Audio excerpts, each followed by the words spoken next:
Au nom du Père et du Fils et du Saint-Esprit. Amen. Notre Père qui es aux cieux, que ton nom soit sanctifié, que ton règne vienne, que ta volonté soit faite sur la terre comme au ciel. Donne-nous aujourd'hui notre pain de ce jour. Pardonne-nous nos offenses comme nous pardonnons aussi à ceux qui nous ont offensés. Et ne nous laisse pas succomber à la tentation, mais délivre-nous du mal. Amen. Je vous salue Marie, pleine de grâce. Le Seigneur est avec vous. Vous êtes bénie entre toutes les femmes, et Jésus, le fruit de vos entrailles, est béni. Sainte Marie, Mère de Dieu, priez pour nous, pauvres pécheurs, maintenant et à l'heure de notre mort. Amen. Gloire soit au Père, et au Fils et au Saint-Esprit, comme il était au commencement, maintenant et toujours, et dans les siècles des siècles. Amen. Gloire à Dieu au plus haut des cieux, et paix sur la terre aux hommes qu'il aime. Nous te louons, nous te bénissons, nous t'adorons, nous te glorifions, nous te rendons grâce pour ton immense gloire. Seigneur Dieu, Roi du ciel, Dieu le Père Tout-Puissant, Seigneur, Fils unique Jésus-Christ, Seigneur Dieu, Agneau de Dieu, le Fils du Père, toi qui enlèves le péché du monde, prends pitié de nous.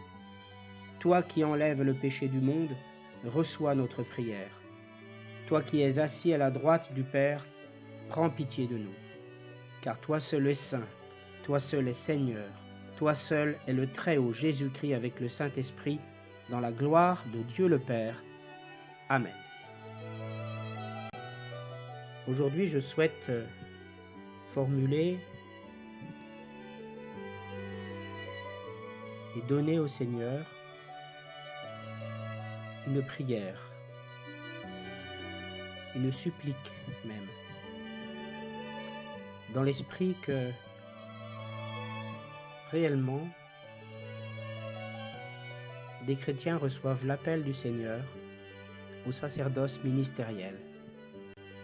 Il est important, dans une époque où le nombre de prêtres a tendance à diminuer, où le nombre de fidèles à la messe a tendance à diminuer, nonobstant bien sûr tous les autres côtés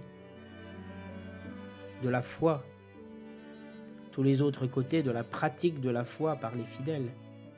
Je pense aux rassemblements charismatiques par exemple, aux retraites, aux pèlerinages. Eh bien, il faut réellement demander au Seigneur de nous donner de nombreuses vocations. Des vocations, de nombreuses vocations, et des vocations qui soient réelles, qui soient authentiques.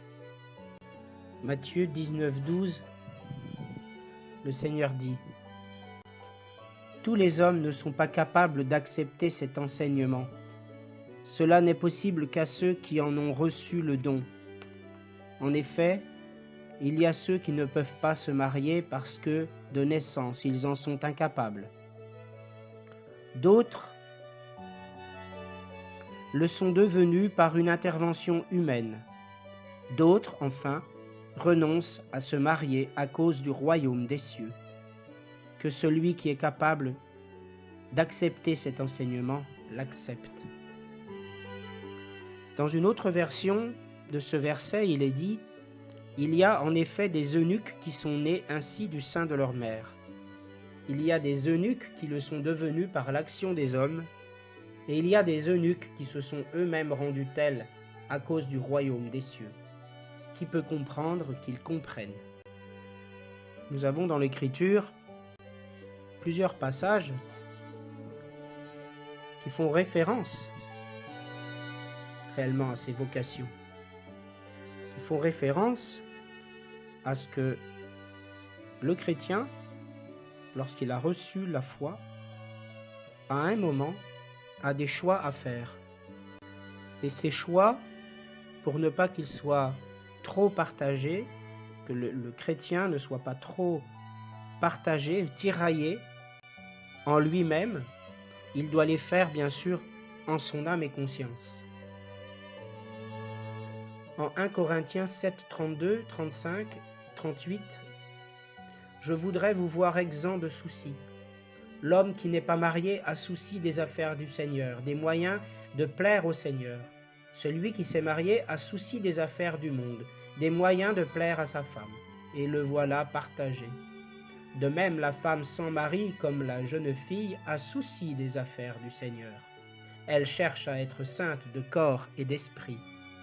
Celle qui s'est mariée a souci des affaires du monde, des moyens de plaire à son mari. Je dis cela dans votre propre intérêt, non pour vous tendre un piège, mais pour vous porter à ce qui est digne et qui attache sans partage au Seigneur. Celui qui se marie avec sa fiancée fait bien, mais celui qui ne se marie pas fait mieux encore. » En 1 Corinthiens 7, versets 7-9, « Je voudrais que tous les hommes fussent comme moi, mais chacun reçoit de Dieu son don particulier, celui-ci d'une manière, celui-là de l'autre. Je dis toutefois aux célibataires et aux veuves qu'il leur est bon de demeurer comme moi. Mais s'ils ne peuvent se contenir, qu'ils se marient, mieux vaut se marier que de brûler. » Il est dit aussi dans une autre version, mieux vaut se marier que de se consumer. Donc, réellement, il faut demander au Seigneur, lorsque l'on a des doutes sur le but profond de sa vie, qu'on a certes reçu la foi, mais qu'avec cette foi, vécue bien sûr plus ou moins intensément, avec des appels à des actions en relation avec la foi, eh bien il faut discerner, il faut demander au Seigneur de nous aider à discerner le but de tout cela. Accepter aussi de devoir attendre, parce que le Seigneur nous fait mûrir dans cette réflexion. Et aujourd'hui, je voudrais donc continuer à travers tout ce que je viens de dire, cette séance et d'autres séances également, à prier pour les vocations, et notamment les vocations au sacerdoce ministériel. Et je m'inclus dans cette prière, me posant 100, 200, 300 questions, peut-être 1000 questions pourrais-je dire. J'ai besoin vraiment que le Seigneur me guide. Et je souhaite aussi, par-delà, qu'il guide tous ceux qui sont plus ou moins comme moi, qui sont en état de célibat voulu et pour qui la foi est une priorité sur le fait de trouver une relation affective, le fait de se marier, d'avoir des relations conjugales, de fonder réellement une nouvelle famille. Je pense à tous ces gens-là qui sont comme moi parce que je le vis intérieurement chaque jour et de plus en plus depuis que j'ai rencontré le Seigneur et surtout depuis que ma foi s'affermit, depuis qu'elle se développe en qualité, comme bien sûr dans la quantité de la science et l'intelligence que le Saint-Esprit me révèle, me donne, à travers la vie de ma foi. Je souhaite donc réellement que nous demandions au Seigneur, tous ensemble, de nous aider, tous, les uns comme les autres, à discerner réellement notre vocation, la vocation qu'il nous réserve. Bien sûr, au-delà de la vocation au ministère, au sacerdoce ministériel, il y a aussi la vocation à d'autres sacerdoces. Le mariage, le diaconat, la vie consacrée, et aussi, dans le mariage, la vie dans l'Église, pour servir l'Église, pour ne pas seulement accueillir la parole pour nous-mêmes, mais aussi la faire rejaillir dans le cœur des autres personnes qui sont là autour de nous et qui voudraient aussi connaître le Seigneur, sans en avoir forcément conscience à 100%. C'est pour cela que j'ai été confirmé. C'est pour cela que ma confirmation m'a donné aussi cette information sûre et certaine, et je pourrais même dire cet appel pour que je serve mon Église à travers l'enseignement, l'animation à l'attention de personnes plus ou moins jeunes et qui, par bien sûr l'opération de notre Seigneur, par un concours de circonstances voulu par notre Seigneur, se retrouvent là à recueillir la parole transmise par des personnes qui ont la foi et qui veulent réellement l'instiller, l'inspirer aux autres. Ces personnes qui vont être là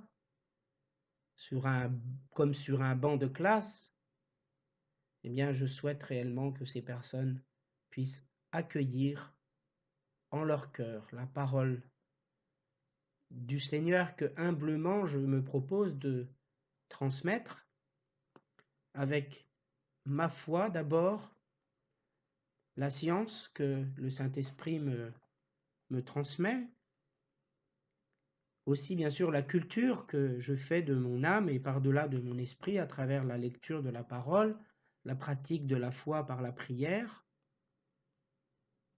Je souhaite vraiment que mon action puisse toucher le cœur d'au moins un jeune